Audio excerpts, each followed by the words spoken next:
الحمد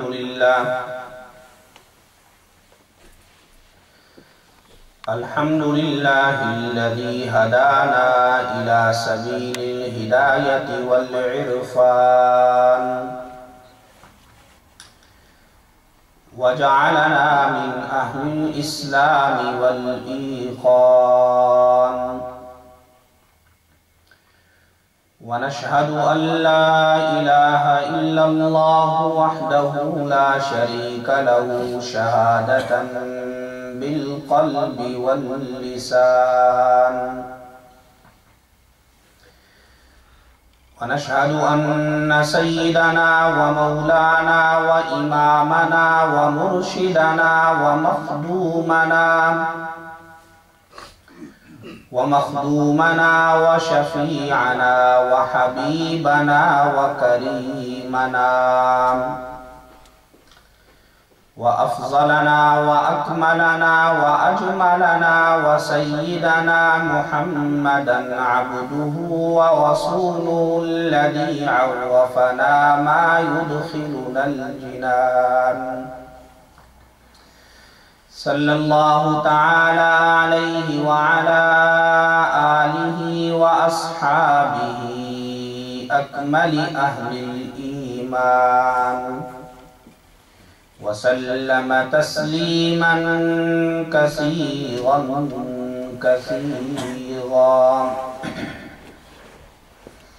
أما بعد فأعوذ بالله من الشيطان الرجيم بسم الله الرحمن الرحيم والعصر إن الإنسان لفي خسر إلا الذين آمنوا وعملوا الصالحات وتواصوا بالحق وتواصوا بالصبر آمنت بالله صدق الله العظيم وصدق رسوله النبي الكريم ونحن على ذلك من الشاهدين والشاكرين والحمد لله رب العالمین۔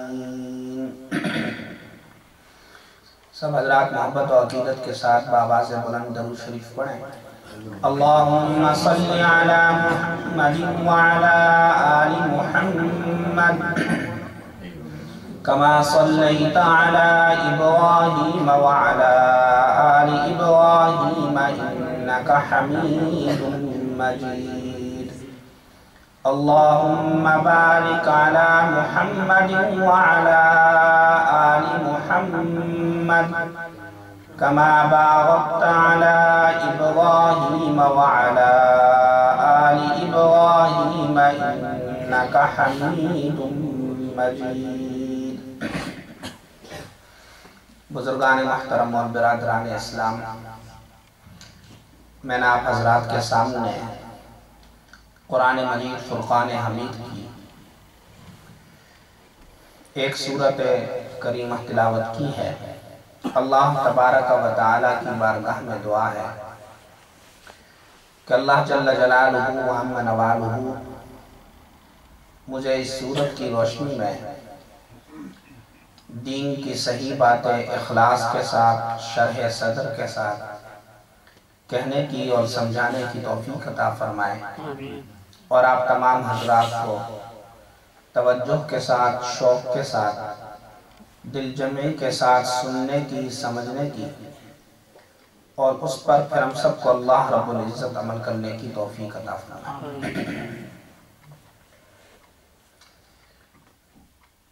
سورۃ العصر یہ قرآن کریم کی دوسری مختصر ترین سورت ہے، اور یہ سورت مکہ مکرمہ میں نازل ہوئی۔ اگرچہ یہ اپنے حجم کے اعتبار سے مختصر ترین سورت ہے، لیکن اپنے مطالب کے لحاظ سے اور مفہوم کے لحاظ سے بڑی جامع ترین سورت ہے۔ اسی لیے حضرت امام شافعی رحمۃ اللہ علیہ فرمایا کرتے تھے کہ اگر لوگ صرف سورۃ العصر کو پڑھ لیں اور اس کے اوپر عمل کر لیں تو ان کی نجات کے لیے کافی ہے۔ اور حضرات صحابہ کرام رضوان اللہ تعالی علیہم اجمعین کے متعلق آتا ہے کہ وہ ایک دوسرے کو اکثر مواقع پر، خاص طور پر جب کسی مجلس سے اٹھتے تو وہ ایک دوسرے کو یہ سورت سنایا کرتے تھے تاکہ زندگی کے مقاصد ہر وقت انسان کے سامنے رہے۔ تو بڑی اہم ترین سورت ہے، اس لیے آج انشاءاللہ العزیز اس سورت کے متعلق اپنی گزارشات عرض کروں گا۔ اس سورت کریمہ کے اندر اللہ تبارک و تعالی نے اس سورت مبارکہ کے اندر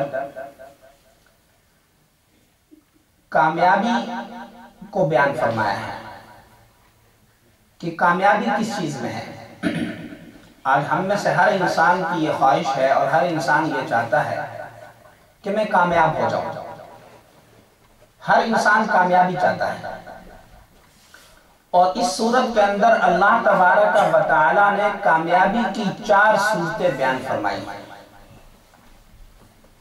کہ اگر انسان کامیاب ہونا چاہتا ہے، اگر ایک مسلمان اور مومن یا ایک انسان کامیاب ہونا چاہتا ہے تو اس کے لیے ان 4 باتوں پر عمل کرنا ضروری ہے۔ اگر وہ ان 4 باتوں پر عمل کر لے گا تو وہ کامیاب ہو جائے گا، وہ نقصان اور خسارے سے بچ جائے گا۔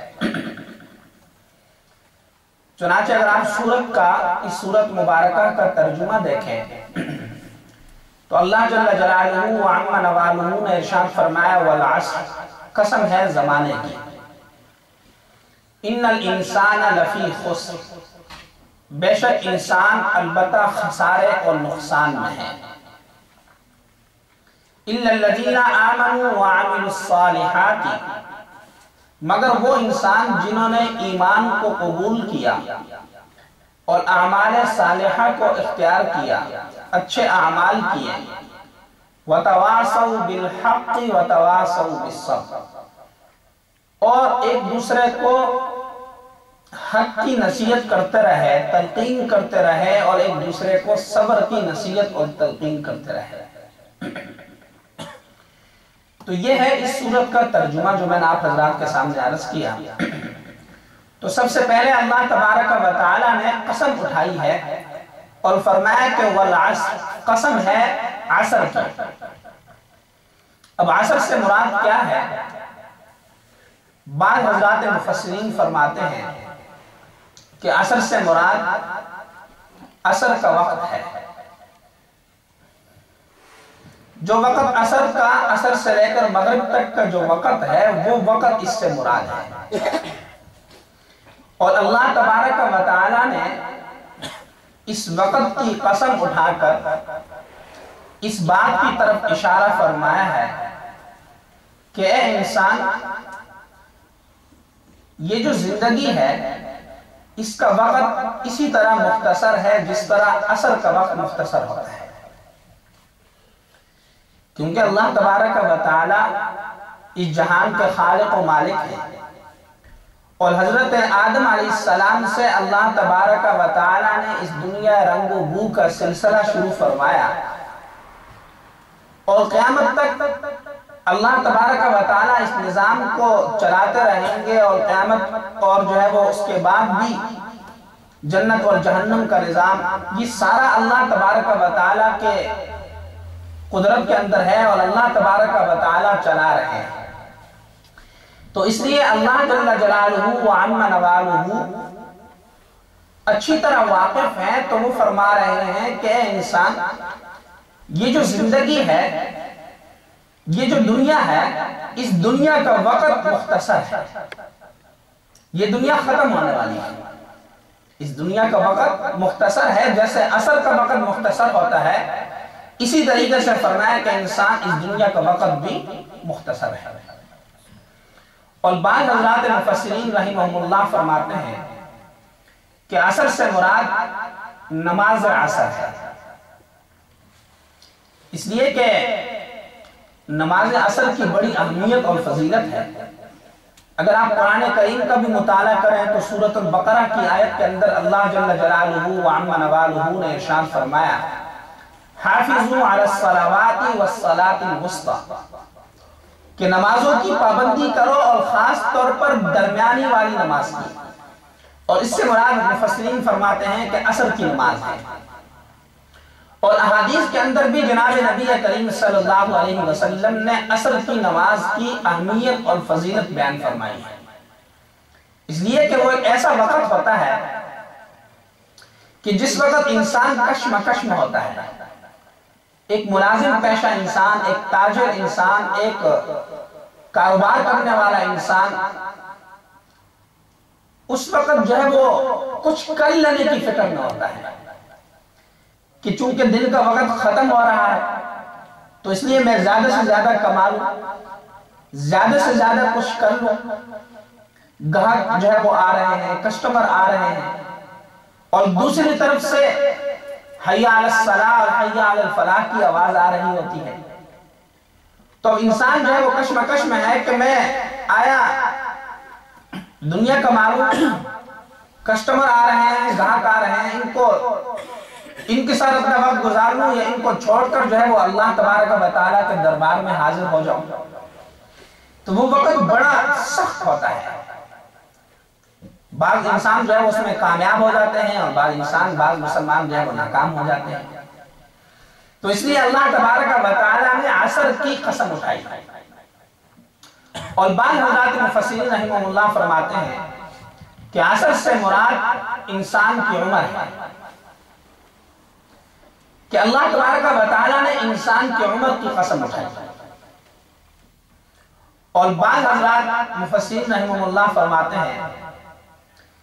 کہ اس سے مراد جناب نبی کریم صلی اللہ علیہ وسلم کا مبارک زمانہ ہے، کہ اللہ تبارک و تعالیٰ نے جناب نبی کریم صلی اللہ علیہ وسلم کے مبارک زمانے کی قسم اٹھائی ہے، اور سرکار دو عالم رحمت دو عالم صلی اللہ علیہ وسلم کا مبارک زمانہ اور حضور کا زمانہ سارے زمانوں سے مبارک زمانہ ہے۔ حضور کا شہر سارے شہروں سے مبارک شہر ہے، حضور کے لیل و نہار سارے لیل و نہار سے مبارک لیل و نہار، حضور کا اس دنیا میں اٹھنا بیٹھنا یہ سارے دنیا سے بہتر، حضور کی جوتیاں جو ہے وہ ساری جوتیوں سے مبارک، اور ہماری جو نسبت ہے یہ اگر حضور کی طرف ہے تو یہ بھی ساری نسبتوں سے بہتر نسبت ہے۔ تو اللہ تبارک و تعالیٰ نے جناب نبی کریم صلی اللہ علیہ وسلم کے مبارک زمانے کی قسم اٹھائی ہے، اور بعض حضرات مفسرین رحمہ اللہ فرماتے ہیں کہ اس سے مراد اللہ نے جو قسم اٹھائی ہے وہ زمانے کی قسم اٹھائی ہے، کہ زمانے کی قسم، کہ جب سے یہ دنیا بنی ہے اس وقت سے لے کر زمانوں کی قسم اللہ نے اٹھائی، اور فرمایا کہ زمانے کی قسم بے شک انسان خسارے میں ہے، بے شک انسان نقصان میں ہے۔ اور اللہ تبارک و تعالیٰ نے ایک اور جگہ پر انسان کی تجارت کو بیان فرمایا، کامیاب تجارت کو، چنانچہ اللہ تبارک و تعالیٰ فرماتے ہیں کہ یا ایھا الذین آمنوا هل ادلکم علی تجارت تنجیکم من عذاب علیم، کہ اے ایمان والو کیا میں تمہیں ایک ایسی تجارت کے بارے میں نہ بتلاؤں جو تمہیں دردناک عذاب سے نجات دے گی۔ ایک تو دنیا کے اندر تجارت ہوتی ہے کہ جس میں نفع کا پہلو بھی ہوتا ہے اور نقصان کا پہلو بھی ہوتا ہے۔ بعض انسان جو ہے اس دنیا میں آتے ہیں تو خالی ہاتھ آتے ہیں، مٹی لے کر پیدا ہوتے ہیں، گھر میں کچھ نہیں ہوتا، لیکن جب وہ جاتے ہیں تو سونے لے کر جاتے ہیں، اور بعض انسان جو ہے وہ سونا لے کر پیدا ہوتے ہیں لیکن جب جاتے ہیں تو ان کے پاس خاک ہوتی ہے۔ بعض انسان جو ہے وہ زمین سے آسمان پر پہنچ جاتے ہیں، اور بعض انسانوں کو اللہ تبارک و تعالیٰ آسمان سے گراتے ہیں تو وہ اپنی ہڈی اور پسلیت تو وہاں بیٹھتے ہیں۔ تو یہ دنیا ہے، اس دنیا کے اندر اس دنیا کی تجارت کے اندر جو ہے وہ نفع اور نقصان کا پہلو ہے، لیکن اللہ تبارک و تعالی یہ ارشاد فرما رہے ہیں کہ ایک تجارت ایسی ہے کہ جس میں نقصان کا اور خسارے کا کوئی پہلو نہیں ہے، نفع ہی نفع کا پہلو ہے، فائدے ہی کا پہلو ہے، خسارے اور نقصان کا کوئی پہلو اس میں شامل نہیں۔ اور وہ اللہ تبارک و تعالی نے فرمایا کہ تؤمنون باللہ ورسولہ وتجاہدون فی سبیل اللہ باموالکم وانفسکم، کہ اللہ پر ایمان لے آؤ اور اللہ کے راستے میں اپنے اموال اور جانوں کو جو ہے وہ خرچ کرو، مجاہدہ کرو، کوشش کرو۔ فرمایا ذالکم خیر لکم ان کنتم تعلمون، یہ تمہارے لیے بہتر ہے اگر تم جانتے ہو۔ اور پھر آگے اللہ نے فرمایا کہ یغفر لکم ذنوبکم ویدخلکم جنات تجری من تحتها الانہار ومساکن طیبۃ فی جنات عدن، کہ جب تم یہ تجارت اختیار کرو گے تو اللہ تبارک و تعالی اس تجارت کی وجہ سے تمہارے گناہوں کو معاف فرما دے گا اور تمہیں ایسے باغات میں داخل فرمائے گا کہ جن باغات کے نیچے نہریں جاری ہے، اور عالیشان محلات کے اندر پختہ مکانات جو ہے وہ اس کے اندر اللہ تبارک و تعالی تمہیں داخل فرمائے گا۔ اور آگے اللہ نے فرمایا ذالک الفوز العظیم، یہی ہے بڑی کامیابی، یہ ہے اصل میں بڑی کامیابی۔ اور فرمایا کہ دنیا کے اندر بھی اللہ تبارک و تعالی نقد انعام دیں گے کہ نصر من اللہ و فتح قریب، کہ اللہ کی مدد آئے گی اور جو ہے وہ فتح جو ہے وہ نصیب ہوگی۔ تو یہ ایک ایسی تجارت ہے کہ جو کامیاب تجارت ہے، اور میں اور آپ روزانہ صبح کے وقت جو ہے وہ تجارت کرتے ہیں، جیسا کہ جناب نبی کریم صلی اللہ علیہ وسلم نے ارشاد فرمایا کہ ہر انسان جب صبح اٹھتا ہے تو وہ تجارت کرتا ہے، اس لیے کہ یہ تو آپ جانتے ہیں کہ یہ جو زندگی ہے، یہ جو عمر ہے ہمارے پاس، یہ جو زندگی ہے، یہ ایک سرمایہ ہے۔ یہ کیا ہے؟ سرمایہ ہے جو اللہ نے مجھے اور آپ کو عطا فرمایا، اور یہ عمر اور یہ زندگی ایمان کے بعد سب سے عظیم ترین نعمت ہے جو اللہ نے مجھے اور آپ کو عطا فرمایا، اور یہ ایک سرمایہ ہے۔ اب یہ سرمایہ ہے ہمارے پاس، جب ہم صبح اٹھتے ہیں تو ہر انسان جو ہے وہ تجارت کرتا ہے، کچھ چیزوں کو جو ہے وہ اپنے لیے خریدتا ہے اور کچھ جو ہے وہ بیچتا ہے۔ تو جناب نبی کریم صلی اللہ علیہ وسلم ارشاد فرما رہے ہیں کہ ہر انسان صبح اٹھ کر جو ہے وہ تجارت کرتا ہے، اگر وہ اپنے اس عمر کے لمحات کو اور اپنی زندگی کے اوقات کو، اس وقت کو اچھے کاموں میں لگائے اور اچھے اعمال میں صرف کرے تو یہ اوقات اور یہ لمحات اس کے جو ہے وہ کامیاب ہیں۔ اور اگر خدا نخواستہ اس نے اپنی زندگی کے لمحات کو اور اوقات کو اور وقت کو اچھے کاموں میں صرف نہیں کیا، اللہ کی نافرمانیوں میں گزارا، گناہ کرتا رہا، تو یہ جو ہے وہ خسارے کا جو ہے وہ سودا ہے۔ اور یہ ایسا سرمایہ ہے، یہ زندگی اور یہ عمر، یہ جو اللہ نے مجھے اور آپ کو جو سرمایہ عطا فرمایا، یہ ایسا سرمایہ ہے کہ جو ختم ہو رہا ہے۔ دنیا کے اندر تو اگر انسان جب سرمایہ تجارت میں لگاتا ہے تو اگر اسے نقصان بھی ہو جائے، سارا سرمایہ ضائع بھی ہو جائے، تو اگر وہ انسان محنت والا ہو، کوشش والا ہو، تو وہ دوبارہ جو ہے وہ اپنے پاؤں پر کھڑا ہو جاتا ہے، دوبارہ کوشش کر کے جو ہے وہ اپنے کاروبار کو شروع کر دیتا ہے۔ لیکن یہ جو زندگی کی صورت میں اور عمر کی صورت میں جو اللہ نے مجھے اور آپ کو جو سرمایہ عطا فرمایا ہے، یہ ایک ایسا سرمایہ ہے کہ جو واپس ملنے والا نہیں ہے، جس کو دوبارہ انسان اختیار نہیں کر سکتا۔ جو وقت گزر جاتا ہے، جو لمحات گزر جاتے ہیں، جو ٹائم گزر جاتا ہے، وہ دوبارہ ہاتھ میں نہیں آتا۔ وہ ایک بزرگ کے بارے میں فرماتے ہیں کہ وہ ایک بزرگ جو ہے وہ گزر رہے تھے بازار سے، تو دیکھا کہ ایک آدمی جو ہے وہ برف بیچ رہا ہے اور آوازیں لگا رہا ہے کہ جلدی کرو مجھ سے برف خرید لو، اور برف پگھل رہی ہے۔ تو فرماتے ہیں کہ مجھے اس وقت یہ سورۃ العصر یاد آ گئی کہ جو اللہ تبارک و تعالیٰ نے قسم اٹھائی زمانے کی کہ بے شک انسان خسارے میں ہے، اور یہ جو اللہ نے ہمیں جو سرمایہ زندگی کی صورت میں عطا فرمایا اس کی مثال بھی بالکل برف کی طرح ہے کہ برف بیچنے والے کی کوشش ہوتی ہے کہ برف پگھلنے سے پہلے میری برف جو ہے وہ بک جائے، اس کو کوئی خرید لے، اس لیے کہ وہ پگھل رہی ہے تو سرمایہ ضائع ہو رہا ہے۔ تو فرمایا کہ انسان بالکل تیری مثال بھی اسی طریقے سے ہے کہ جو تیری زندگی، جو تجھے اللہ نے جو زندگی کی صورت میں اور عمر کی صورت میں جو سرمایہ عطا فرمایا ہے، اس کی مثال بھی بالکل برف کی طرح ہے۔ یہ زندگی کے لمحات جا رہے ہیں، پگھل رہے ہیں، جو لمحات گزر گیا وہ واپس دوبارہ نہیں آ سکتا۔ اب اس ایک ایک لمحے کی قدر کرنی ہے، اس ایک ایک منٹ کی قدر کرنی ہے، اور اس کو ایسے کاموں میں خرچ کرنا ہے کہ جو بعد میں ہمیں فائدہ دے، جس کے ذریعے سے ہم کچھ خرید سکیں۔ مثال کے طور پر اگر میں اللہ اکبر کہتا ہوں تو یہ جو میں نے اللہ اکبر کہا تو اس اللہ اکبر کے کہنے سے میں نے اپنے نام اعمال میں اجر و ثواب کا اضافہ کر دیا، اور اگر خدا نخواستہ میں اپنے اسی منٹ کو اور اسی لمحے کو اور اپنے اسی وقت کو کسی گناہ میں خرچ کروں، اللہ کی نافرمانی میں خرچ کروں، اللہ اور اس کے رسول کی نافرمانی میں خرچ کروں، گناہوں میں خرچ کروں، تو اسی لمحے کو ضائع کر کے میں نے اپنے لیے جو ہے وہ آخرت میں جو ہے وہ نقصان کو خرید لیا۔ تو فرمایا کہ یہ زندگی ایک سرمایہ ہے، اور اسی وقت ایک انسان کامیاب ہو سکتا ہے کہ جب وہ اس سرمایہ کو صحیح طریقے سے خرچ کرے اور اپنی زندگی کے ایک ایک منٹ کی اور ایک ایک لمحے کی جو ہے وہ صحیح طریقے سے قدر کرے،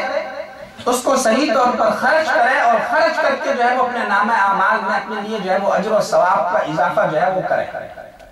ورنہ یہ زندگی کے لمحات گزر رہے ہیں، یہ زندگی جا رہی ہے، واپس آنے والی نہیں۔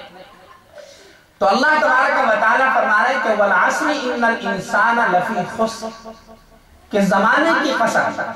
کہ بے شک انسان خسارے میں ہے، نقصان میں ہے۔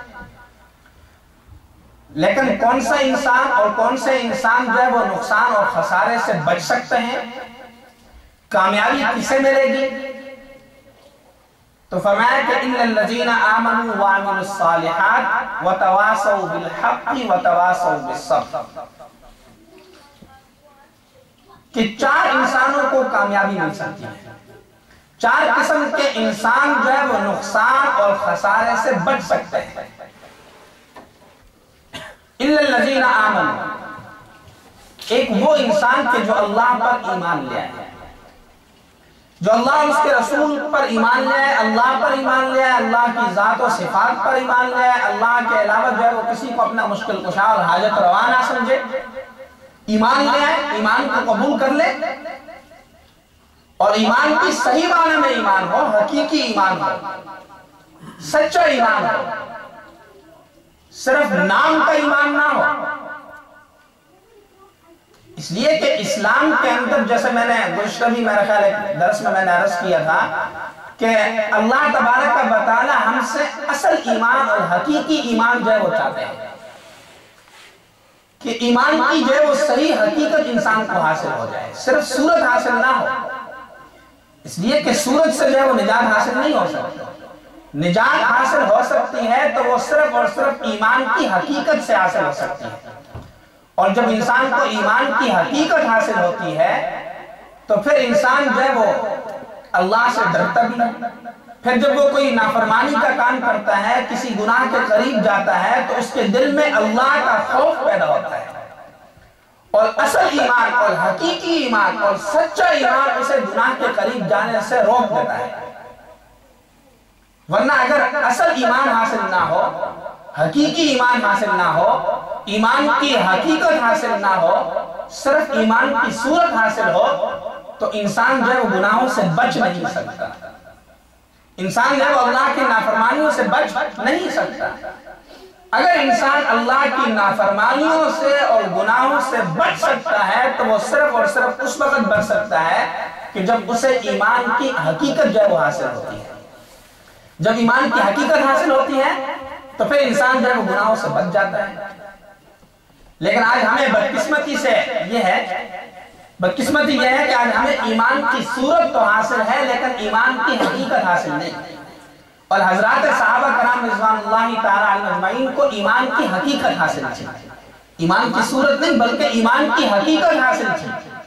اس لیے وہ جو ہے وہ گناہوں سے بچ جایا کرتے تھے, اللہ کی نافرمانیوں سے بچ جایا کرتے تھے. لیکن آج ہمیں ایمان کی حقیقت حاصل نہیں. تو فرمایا کہ سب سے پہلے وہ انسان کامیاب ہوں گے کہ جن کو ایمان کی حقیقت حاصل ہو, جو اللہ پر ایمان لے آئے. اور اس کے بعد فرمایا کہ وَعَمِلُ الصَّالِحَاتِ, اور جو نیک کام اختیار کرے, جو اعمال صالحہ کو اختیار کرے, نیک کام کرے. تو معلوم ہوا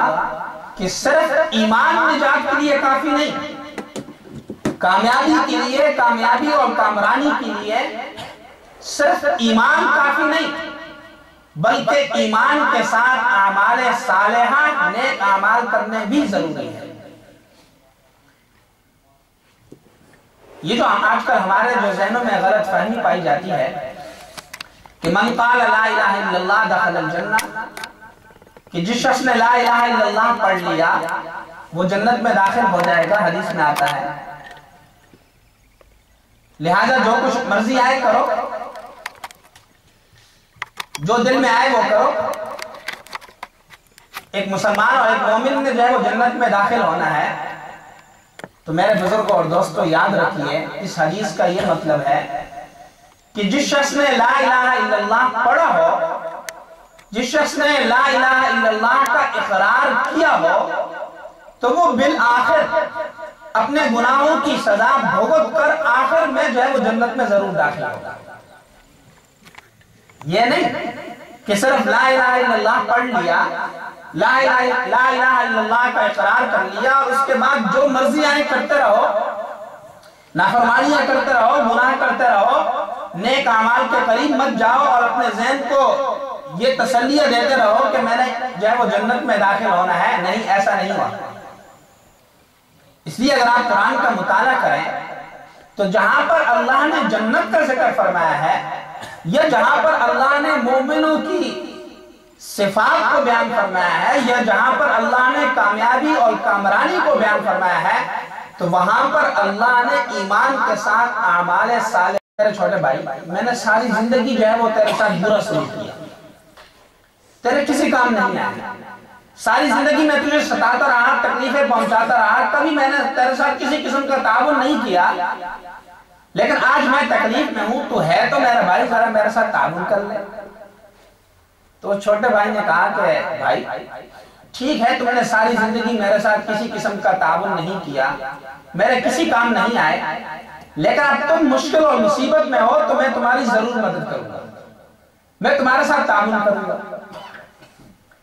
یہ مثال بیان فرمائی سرکار دو عالم رحمت دو عالم صلی اللہ علیہ وسلم نے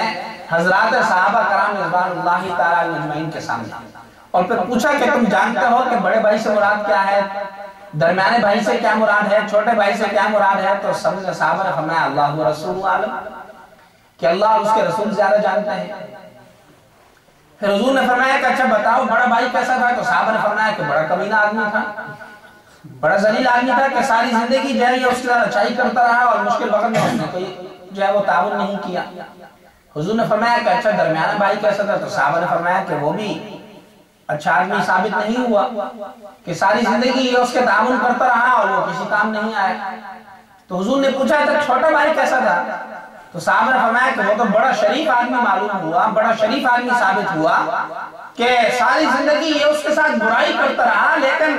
اس وقت جو ہے وہی بھائی اس کے کام آیا.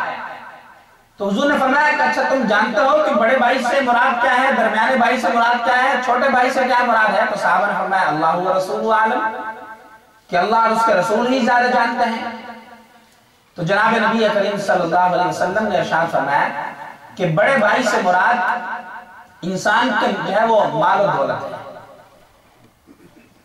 کہ انسان جو ہے وہ ساری زندگی اپنی مال و دولت کے پیچھے لگا رہتا ہے, مال و دولت کی خاطر جو ہے وہ اپنے نہ دن کو دیکھتا ہے نہ رات کو دیکھتا ہے, کسی چیز کو نہیں دیکھتا, ساری زندگی اسی کے پیچھے لگا دیتا ہے.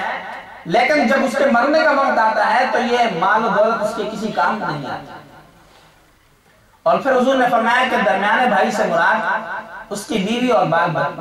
بچے ہیں، اس کی اولاد ہے، کہ ان کے ساتھ انسان ساری زندگی اچھائی کرتا ہے، ان کی خاطر جو ہے وہ رات کو بھی کام کرتا ہے، دن کو بھی کام کرتا ہے، جو ہے وہ بیماری میں بھی کام کرتا ہے، ہر صورت میں جو ہے وہ کام کرتا رہتا ہے، ان کو خوش کرنے کی کوشش کرتا ہے، لیکن فرمایا کہ جب وہ مشکل میں آتا ہے تو یہ بیوی اور یہ اولاد، یہ بال بچے جو ہے اس کے کسی کام نہیں آتے. اور فرمایا کہ چھوٹے بھائی سے مراد جو اس کے کام آیا، فرمایا کہ وہ اس کا نیک عمل ہے،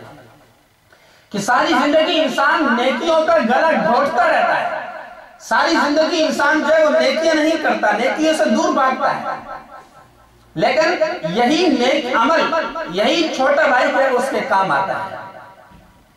یہی چھوٹا بھائی اس وقت بھی اس کے کام آئے گا، پھر قبر میں بھی یہی جو ہے وہ عمل کام آئے گا، اسی طریقے سے میدان محشر میں بھی اگر کام آئے گا تو صرف اور صرف یہی نیک عمل ہی کام آئے گا. نہ مال و دولت کام آئے گی، نہ بیوی بچے کام آئیں گے، نہ جو ہے وہ کوئی اور چیز کام آئے گا، تو وہ صرف اور صرف نیک عمل. ہاں اگر مال و دولت کو یا بیوی بچوں کو جو ہے وہ بیوی بچوں کو ایسے کام سکھائے، ایسے اعمال میں لگائے کہ وہ اس کے بعد نیک اعمال کرتے رہے، تو وہ سب کا جاریہ ہے، وہ الگ بات ہے. لیکن اگر انسان کے کام آ سکتا ہے تو وہ صرف اور صرف نیک عمل ہی کام آ سکتا ہے. تو فرمایا کہ اس لیے نیک عمل کرنا ضروری ہے. صرف نجات کے لیے اور کامیابی کے لیے صرف ایمان کو قبول کر لینا، صرف ایمان کا اقرار کر لینا، لا الہ الا اللہ پڑھ لینا، یہ صرف نجات اور کامیابی کے لیے کافی نہیں، بلکہ اگر کامیابی اور نجات چاہتے ہو، جنت چاہتے ہو، تو ایمان کے ساتھ نیک اعمال بھی کرنے پڑیں گے، ایمان کے ساتھ اعمال صالحہ کو بھی کرنا پڑے گا، اچھے اعمال بھی کرنے پڑیں گے، تو تب نجات حاصل ہوگی، تب کامیابی حاصل ہوگی، تب جنت حاصل ہوگی. اب نیک عمل کیا ہے؟ نیک عمل صرف نماز پڑھ لینا، روزہ رکھ لینا، زکوٰۃ ادا کر لینا، حج ادا کر لینا، صرف یہی نیک عمل نہیں. اگرچہ یہ بھی نیک عمل ہے لیکن صرف یہی نیک عمل نہیں، بلکہ جناب نبی کریم صلی اللہ علیہ وسلم نے نیک عمل کا دائرہ جو ہے بہت وسیع کیا ہے، بہت وسیع کیا ہے، کہ انسان کسی کے ساتھ اچھے طریقے سے پیش آ جائے، یہ بھی نیک عمل ہے، اچھے اخلاق سے پیش آئے، یہ بھی نیک عمل ہے، کسی کے مشکل میں جو ہے وہ کام آ جائے، یتیم کے سر پر ہاتھ پھیر لے، کسی کے ساتھ جو ہے وہ خندہ پیشانی کے ساتھ مل لے، مسکرا کر مل لے. نیکیوں کا دائرہ بہت زیادہ وسیع ہے. فرمایا کہ جو بھی نیک عمل کرے تو یہ نیک عمل اس کے کام آئے گا اگر اس نے اپنی زندگی کو اور اپنے اس سرمائے کو، جو سرمایہ اسے اللہ نے زندگی اور عمر کی صورت میں عطا فرمایا، اگر اپنے اس سرمائے کو نیک اعمال میں خرچ کیا، نیک اعمال میں لگایا، تو یہ سرمایہ اس کا کامیاب ہو گیا، پھر اسے جنت حاصل ہوگی، اجر و ثواب حاصل ہوگا. اور اگر خدا نہ خواستہ اپنی زندگی کو، عمر کے لمحات کو، اپنے سرمایہ کو ضائع کرتا رہا گناہوں کے کاموں میں، نیک اعمال کے قریب نہیں گیا، اللہ کی نافرمانیاں کرتا رہا، تو سرمایہ بھی گیا اور آخر میں جو ہے وہ کچھ حاصل نہیں ہوگا. اس لیے کہ یہ ایسا سرمایہ ہے کہ جو واپس حاصل نہیں ہوتا، جیسے میں نے تفصیل سے عرض کیا. تو فرمایا کہ ان الذین آمنوا وعملوا الصالحات، کہ کامیابی کے لیے، کامرانی کے لیے پہلی دو شرطیں کیا؟ کہ ایمان قبول کر لینا، اللہ کی ذات و صفات پر ایمان لے آنا، اور ایمان کی صورت نہیں بلکہ ایمان کی حقیقت حاصل ہو، ایمان اصل ایمان حاصل ہو. اور نمبر دو، ایمان کے بعد اعمال صالحہ بھی ضروری ہے، نیک اعمال کرنے بھی ضروری ہیں، صرف ایمان قبول کر لینا کافی نہیں. اور پھر اس کے بعد اللہ تبارک و تعالیٰ نے ارشاد فرمایا کہ وَتَوَاصَوْا بِالْحَقِّ وَتَوَاصَوْا بِالصَّبْرِ. دو چیزیں مزید بیان فرمائی اللہ جل جلالہ و علا نے. فرمایا کہ وہ ایک دوسرے کو حق کی نصیحت کرتے رہے، ایک دوسرے کو حق کی وصیت کرتے رہے، اور ایک دوسرے کو جو ہے وہ صبر کی تلقین اور وصیت اور نصیحت کرتے رہے. یہ دو مزید جو ہے وہ باتیں، مزید دو شرطیں جو ہے وہ اللہ تبارک و تعالیٰ نے بیان فرمائی. اس لیے کہ اسلام اجتماعیت کا نمبردار ہے، اسلام جو ہے وہ محبت سکھاتا ہے، اسلام جو ہے وہ ہمدردی اور جذبہ جو ہے وہ مسلمان کے اندر پیدا کرتا ہے. آج اگرچہ وہ ہمارے مسلمانوں کے درمیان وہ محبت باقی نہیں جو محبت ہونی چاہیے، جو اللہ کے لیے محبت ہو. آج اگر ہمارے آپس میں محبت ہوتی ہے تو وہ دنیاوی مقاصد و اغراض کے لیے ہوتی ہے. اللہ کے لیے محبت بہت کم جو ہے وہ لوگوں کے اندر ہوتی ہے. لیکن اگر دو مسلمانوں کے درمیان صرف اور صرف اللہ کے لیے محبت ہو تو وہ دو مسلمان ایسے ہیں جو قیامت کے دن عرش کے سائے کے تلے ہوں گے، جس دن جو ہے وہ عرش کے علاوہ کہیں اور سایہ نہیں ہوگا. وہ دو مسلمان بھی اس سائے کے اندر ہوں گے کہ جن کی آپس میں محبت جو ہے وہ صرف اللہ کی رضا کے لیے ہو، اللہ کے لیے محبت ہو. اور اللہ کے لیے محبت کا ہونا اور انسان کے اندر ایک دوسرے کے ساتھ ہمدردی اور خیرخواہی کا ہونا، یہ سب سے بڑی ہمدردی اور سب سے بڑی خیرخواہی ایک مسلمان کی دوسرے مسلمان سے یہ ہے کہ اسے جو ہے وہ نیک کام کرنے کا حکم دے اور اس کو برائی سے روکے. یہ ہے سب سے بڑی ہمدردی اور نیکی. تو اللہ تبارک و تعالیٰ نے اس آیت کریمہ کے اندر یہ ارشاد فرمایا کہ وَتَوَاصَوْا بِالْحَقِّ، کہ وہ ایک دوسرے کو حق بات کی نصیحت کرتے رہے، ایک دوسرے کو جو ہے وہ حق بات کی تلقین کرتے رہے، وصیت کرتے رہے. تو معلوم ہوا کہ صرف ایک انسان کا خود نیک بن جانا، صرف خود جو ہے وہ نمازوں کا پابند بن جانا، پہلی صفوں میں کھڑے ہو کر نمازیں پڑھ لینا، روزے رکھ لینا، زکوٰۃ کو ادا کرنا، حج کرنا، عمروں پر جانا، نوافل کو ادا کرنا، قرآن مجید کی تلاوت کرنا، صرف اس کا اپنی ذات کے لیے ان اعمال کو کر لینا کافی نہیں، نجات کے لیے کافی نہیں کہ وہ سمجھے کہ بس میں 5 وقت کی نماز پڑھتا ہوں، میں قرآن کی تلاوت کرتا ہوں، میں ذکر و اذکار کرتا ہوں، میں بہت سارے نیک اعمال کرتا ہوں، بس میں کامیاب ہوں. نہیں، فرمایا کہ صرف کامیابی کے لیے خود نیک بن جانا کافی نہیں، خود نیک اعمال کو کر لینا یہ کافی نہیں، بلکہ دوسروں کو نیکیوں کا حکم دینا، دوسروں کو برائیوں سے روکنا، دوسروں کو گناہوں سے روکنا یہ بھی ضروری ہے. آج ہم نے امر بالمعروف اور نہی عن المنکر کے وسط کو چھوڑ دیا ہے. آج ہم نے اللہ کے اس حکم کو پس پش ڈال دیا ہے. آج ہم نے بہت سارے لوگ ایسے ہیں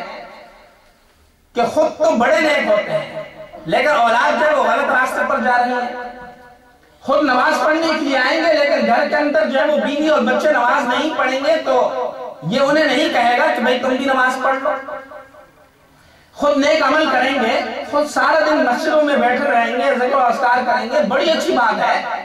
لیکن صرف خود کر لینا یہ نجات کے لیے کافی نہیں، بلکہ اس کے ساتھ ساتھ اپنے متعلقین کو، اپنے جن لوگوں کا حق اس کے ذمہ لازم ہے ان کو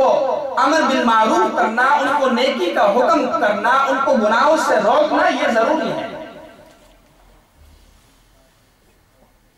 اب دیکھیں قرآن کریم کے اندر اللہ تبارک و تعالیٰ نے ارشاد فرمایا کہ لَعِنَ الَّذِينَ كَفَرُوا مِن بَنِي إِسْرَائِيلَ عَلَى لِسَانِ دَاوُودَ وَعِيسَى ابْنِ مَرْيَمَ ذَلِكَ بِمَا عَصَوْا وَكَانُوا يَعْتَدُونَ کہ اللہ نے بنی اسرائیل پر لعنت فرمائی، حضرت داؤد اور حضرت عیسیٰ علیہ السلام نے لعنت فرمائی، بنی اسرائیل پر اللہ نے لعنت فرمائی. کیوں؟ اس لیے کہ كَانُوا لَا يَتَنَاهَوْنَ عَن مُنكَرٍ فَعَلُوهُ، اس لیے کہ وہ لوگوں کو برائیوں سے نہیں روکتے تھے، لوگوں کو برائیوں کے اندر مبتلا دیکھتے تھے تو انہیں برائیوں سے روکتے نہیں تھے، تو اس لیے اللہ نے ان پر لعنت فرمائی. اور حضور نے پھر فرمایا کہ جب تک میری امت اس کام کا سر انجام دیتی رہے گی، نیکیوں کا دوسروں کو حکم دیتی رہے گی، برائیوں سے روکتی رہے گی، میری امت کامیاب رہے گی. اور جب میری امت نے یہ کام چھوڑ دیا تو پھر اللہ کی طرف سے اس پر عذاب آئے گا. جب وہ خود تو نیک عمل کرتے رہیں لیکن دوسروں کو نیکیوں کا حکم نہ دیں، دوسروں کو برائیوں سے نہ روکے، دوسروں کو گناہوں سے نہ روکے، تو فرمایا کہ پھر میری امت پر عذاب آئے گا. آج دیکھ لیں آپ، یہی صورتحال ہے کہ ہم خود تو نیک بن جاتے ہیں، خود نیک اعمال کر لیتے ہیں، لیکن اپنے متعلقین کو جن کا جو ہے وہ حق ہم پر لازم ہے ہم انہیں نیکیوں کا حکم نہیں دیتے، انہیں گناہوں سے نہیں روکتے. حالانکہ جناب نبی کریم صلی اللہ علیہ وسلم نے ارشاد فرمایا کہ مَن رَآنِی مِنکُم مُنکَرًا فَلْیُغَیِّرْهُ بِیَدِهِ فَإِن لَّمْ يَسْتَطِعْ فَبِلِسَانِهِ فَإِن لَّمْ يَسْتَطِعْ فَبِقَلْبِهِ وَذَلِكَ أَضْعَفُ الْإِیمَانِ. مشہور حدیث ہے کہ جو شخص تم میں سے کسی کو کوئی برائی کرتا ہوا دیکھے تو اسے چاہیے کہ وہ اسے اپنے ہاتھ کے ذریعے سے تبدیل کرے.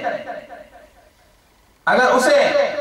اپنے ہاتھ کے ذریعے سے تبدیل کر سکتا ہے تو اپنے ہاتھ کے ذریعے سے تبدیل کرے.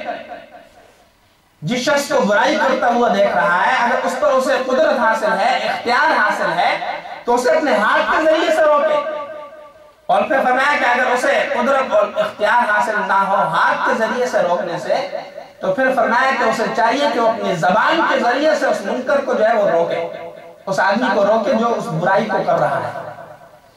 اور پھر آگے اللہ تبارک و تعالیٰ نے فرمایا کہ اگر اس کی بھی طاقت حاصل نہ ہو، اس کا بھی اختیار حاصل نہ ہو، تو اسے زبان کے ذریعے سے نہیں روک سکتے،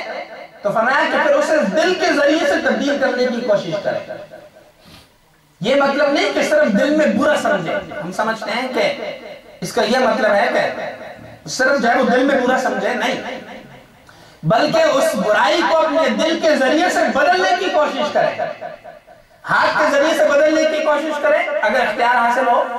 اگر ہاتھ کے ذریعے سے بدلنے کا اختیار حاصل نہیں تو زبان کے ذریعے سے بدلے. اور اگر زبان کے ذریعے سے بھی بدل نہیں سکتا، اسے اختیار اور قدرت حاصل نہیں، تو اپنے دل کے ذریعے سے اس کو بدلنے کی کوشش کرے. کیا مطلب؟ اسے آپ مثال سے یوں سمجھے کہ اگر آپ کو چور اور ڈاکو جو ہے وہ باندھ کر کسی درخت کے ساتھ باندھ دے اور آپ کے سامنے وہ کسی کی عزت لوٹے، آپ کچھ نہیں کر سکتے. آپ کے سامنے جو اپنے آپ کے کسی محبت کرنے والے کا یا کسی رشتہ دار کا یا کسی دوست کی کوئی عزت لوٹے اور آپ کے ہاتھ اور پاؤں بندھے ہوئے ہیں، تو آپ اس وقت کیا کریں گے؟ کچھ نہیں کر سکتے. لیکن اس وقت آپ اللہ تبارک و تعالیٰ کے حضور جو ہے وہ گڑ گڑائیں گے، روئیں گے کہ یا اللہ مجھے تو قدرت حاصل نہیں. اب زبان آپ جو ہے وہ آسمان سے آگ بھیج دیجئے، کچھ عذاب نازل فرما دیجئے کہ یہ اس کی عزت جو ہے وہ نہ لوٹے. آپ کے اس وقت دل کی کیا کیفیت ہوگی؟ تو وہی دل کی کیفیت اس وقت ہونی چاہیے کہ جب آپ کسی مسلمان کو کوئی برا کام کرتے ہوئے، کوئی منکر کرتے ہوئے دیکھیں، تو وہی دل کی کیفیت یہاں پر بھی ہونی چاہیے کہ اب اللہ کے حضور گڑ گڑائے، روئے، اللہ سے معافی اللہ سے مانگے کہ یا اللہ مجھے تو قدرت حاصل نہیں، میں ہاتھ کے ذریعے سے نہیں روک سکتا، میں زبان کے ذریعے سے نہیں روک سکتا، لیکن یا اللہ آپ تبدیل فرما دیجئے، آپ کے قبضہ و قدرت میں سب کچھ ہے، آپ جو ہے اسے اپنے دل سے بدلنے کی کوشش کریں. یہ ہے اس کا مطلب. تو فرمایا کہ نیکیوں کا حکم کرنا، برائیوں سے روکنا، یہ جو ہے وہ ضروری ہے. صرف خود نیک بن جانا، خود نیک اعمال کو کر لینا، یہ صرف نجات کے لیے کافی نہیں. آپ اپنے گھر والوں کو، اپنے اولاد کو کوئی برا کام کرتے ہوئے دیکھیں تو آپ کا فرض ہے کہ آپ اسے روکیں. لیکن آج ہم کیا کہتے ہیں کہ ہم نے بڑا کہا لیکن بس کیا کہیں. حضرت نوح علیہ السلام کا بیٹا بھی تو کافر ہوا تھا، اس نے بھی تو اپنے باپ کی بات نہیں مانی تھی. جلدی سے یہ مثال پیش کر دیتا. یاد رکھیے میرے بزرگ اور دوستو کہ سب سے پہلی بات یہ ہے کہ ہم کوشش کریں، لیکن آج ہم کوشش نہیں کرتے. اگر وہی بیٹا ہمارا دنیاوی معاملات میں کوئی بات نہ مانے، ہم اسے کوئی حکم دیں یا وہ ہمارا کوئی نقصان کرے دنیاوی معاملات میں، تو ہم جو ہے وہ آخری درجے تک بھی پہنچ جاتے ہیں. اس سے بات چیت بند کر دیتے ہیں، تعلق توڑ دیتے ہیں، اس کو برا بلا کرتے ہیں، کیا سے کیا کہہ ڈالتا ہے کہ جب وہی بیٹا ہمارا دنیاوی معاملات میں بات نہیں مانتا تو ہم بہت کچھ کر جاتے ہیں. لیکن وہی بیٹا اگر ہمارا دینی معاملات میں ہماری بات نہیں مانتا، نماز نہیں پڑھتا، برے کام کرتا ہے، تو ہم جو ہے وہ اس کے اوپر ویسا جو ہے وہ رویہ نہیں اختیار کرتے جیسے ہم دنیاوی معاملات میں اختیار کرتے ہیں. حالانکہ اگر ہم ویسا ہی رویہ کم سے کم اختیار کریں جیسا ہم دنیاوی معاملات میں اختیار کرتے ہیں تو جو ہے وہ انشاءاللہ کافی ہوگا. لیکن دنیاوی معاملات میں اگر وہ بیٹا ہماری بات نہیں مانتا تو ہم آخری درجے تک پہنچ جاتے ہیں. لیکن دینی معاملات میں جب وہ ہماری بات نہیں مانتا تو ہم اسے کچھ نہیں کہتے ہیں. ہم کہتے ہیں ہم نے تو اپنے بیٹے کو جو ہے وہ کھلی چھوٹ دے رکھی ہے، اس کے بس جو دل چاہے مرضی ہے، بس اس کو ہم نے اختیار دیا ہے، اگر وہ سمجھے گا تو خود نیک ہو جائے گا. تو یہ کافی ہے، یہ سمجھتے ہیں کہ بس کافی ہے. نہیں، قرآن مجید جو ہے وہ ہمیں حکم دے رہا ہے کہ یا ایھا الذین آمنوا قوا انفسکم واہلیکم نارا، کہ ایمان والوں اپنے آپ کو اور اپنے گھر والوں کو آگ سے بچاؤ. اور حضرت مفتی شفیع صاحب رحمۃ اللہ علیہ نے غالباً یہاں پر لکھا ہے کہ یہ جو اللہ تبارک و تعالیٰ نے فرمایا کہ اپنے آپ کو اور اپنے گھر والوں کو آگ سے بچاؤ، یہ جو آگ کی مثال دی فرمایا اس لیے کہ جب دنیا کے اندر تمہارا کوئی بیٹا، معصوم بیٹا جسے سمجھ نہ ہو، جب وہ آگ کے قریب جاتا ہے تو تم کیا کرتے ہو؟ اسے جو ہے وہ سمجھانے کی کوشش کرتے ہو. تو اس سمجھانے کے بعد اگر وہ پھر بھی آگ کے قریب جائے تو کیا تم اسی پر اکتفا کر لو گے کہ بس وہ جاتا ہے تو جائے، میں نے تو اسے سمجھا دیا ہے؟ نہیں، بلکہ کیا کرتے ہو کہ جو ہے وہ جب وہ سمجھتا نہیں، چھوٹا معصوم بچہ نہیں سمجھتا تو پھر لپٹ کر جا کر اسے جو ہے اس آگ سے بچا کر جو ہے اپنے سینے کے ساتھ لگا دیا. فرمایا کہ بالکل اسی طریقے سے دینی معاملات کے اندر بھی جب تمہارے سمجھانے کے باوجود تمہارا بیٹا جو ہے وہ تمہاری بات کو نہ مانے تو یہی جذبہ یہاں پر بھی ہونا چاہیے، لیکن یہ جذبہ یہاں پر پیدا نہیں ہوتا. تو اس لیے اللہ جل جلالہ وعظم نوالہ نے یہ ارشاد فرمایا کہ ایک دوسرے کو نیکی کا حکم دو، دوسروں کو جو ہے وہ حق بات کی نصیحت کرتے رہو، حق بات کی وصیت کرتے رہو، حق بات کی تلقین کرتے رہو. یہ جو ہے وہ کامیابی اور نجات کے لیے ضروری ہے. صرف خود نیک بن جانا کافی نہیں.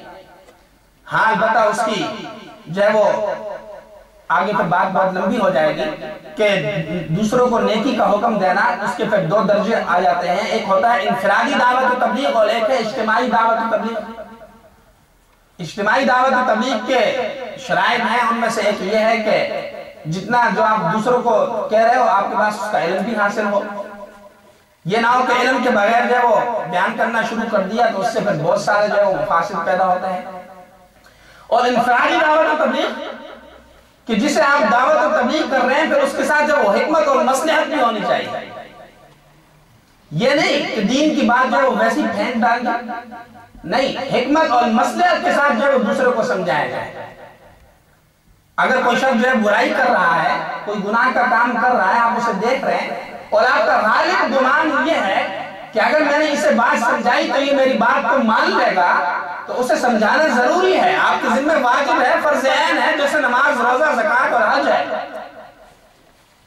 لیکن اگر آپ کا غالب گمان نہیں کہ اگر میں نے اسے بات سمجھائی تو یہ جو ہے وہ میری بات نہیں مانے گا، احتمال ہے کہ ہو سکتا ہے مان بھی لے اور ہو سکتا ہے نہ بھی مانے،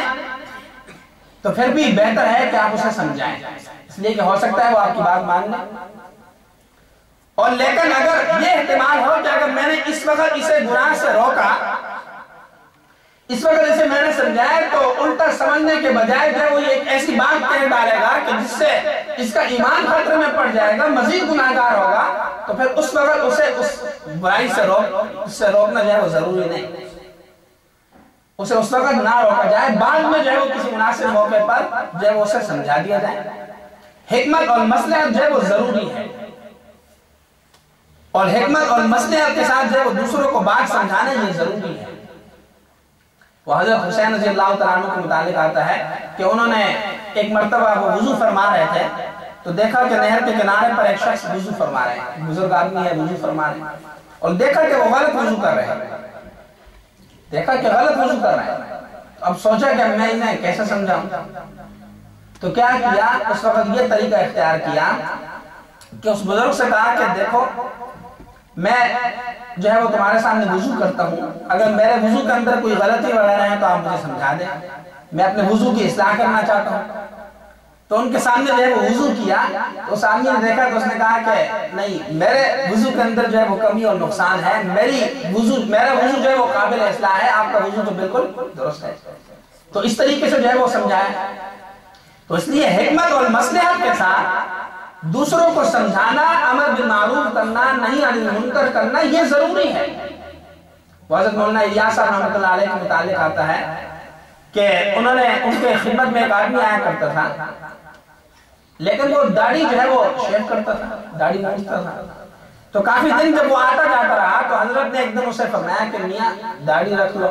داڑھی کی سنت پر عمل کر لو. تو یہ فرمایا تو اس کے بعد اس شخص نے جو ہے وہ آنا جانا بند کر دیا.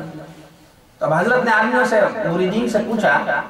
تو انہوں نے عرض کیا کہ وہ نہیں آ رہا. تو حضرت نے فرمایا کہ بڑا افسوس ہے، اس لیے کہ ابھی توا گرم نہیں ہوا تھا، ہم نے پہلی جو روٹی پکائی.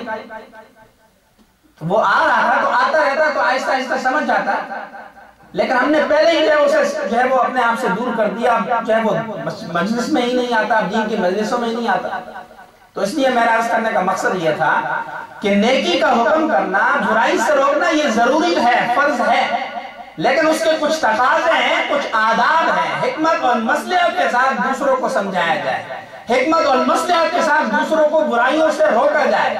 حکمت اور مصلحت کے ساتھ دوسروں کو نیک اعمال کرنے کی تلقین کی جائے۔ تو فرمایا کہ وَتَوَاصَوْا بِالْحَقِّ، کہ ایمان اور کامیابی کے لیے ضروری ہے کہ دوسروں کو حق بات کی تلقین کرتے رہے، حق بات کی نصیحت کرتے رہے، اور وَتَوَاصَوْا بِالصَّبْرِ، اور صبر کی تلقین اور صبر کی نصیحت کرتے رہے۔ اس لیے کہ جب حق بات کہو گے تو ہو سکتا ہے کہ اس کے بعد وہ تمہیں مسائب اور مشکلات سے بھی دوچار ہونا پڑے، تو اس پر صبر کرنا یہ بھی ضروری ہے۔ تو خلاصہ یہ ہوا اس صورت کا کہ اس میں اللہ تبارک و تعالیٰ نے انسان کی کامیابی کے لیے 4 باتیں بیان فرمایا کہ ہر انسان خسارے اور نقصان میں ہے، صرف 4 انسان وہ کامیاب ہو سکتے ہیں۔ نمبر 1 کہ جو ایمان لے آئے، صرف ایمان کی حقیقت نہیں، صرف ایمان کی صورت نہیں بلکہ ایمان کی حقیقت حاصل ہو۔ نمبر 2 ایمان کے ساتھ ساتھ اعمال صالحہ بھی ہو، نیک اعمال بھی ہو۔ اور نمبر 3 صرف خود کر لینا کافی نہیں، صرف خود نیک اعمال کو سر انجام دے دینا کافی نہیں، بلکہ دوسروں کو بھی وہ نیکیوں کا حکم کرنا، برائیوں سے روکنا یہ بھی ضروری۔ اور نمبر 4 فرمایا کہ صبر کی تلقین کرتے رہو۔ دعا فرمائے کہ اللہ تبارک و تعالی مجھے بھی اور آپ کو بھی وہ جو باتیں کہی گئی اس پر عمل کرنے کی توفیق عطا فرمائے، اس کو اپنی زندگی کے اندر اپنانے کی توفیق عطا فرمائے، دین سے محبت نصیب فرمائے، علماء سے محبت نصیب فرمائے، اہل اللہ سے، بزرگوں سے محبت نصیب فرمائے، دینی مجالس میں زیادہ سے زیادہ بیٹھنے کی توفیق عطا فرمائے۔ وآخر دعوانا الحمدللہ رب العالمین۔ انشاءاللہ بھی ذکر کی مجلس ہوگی مختصراً، اور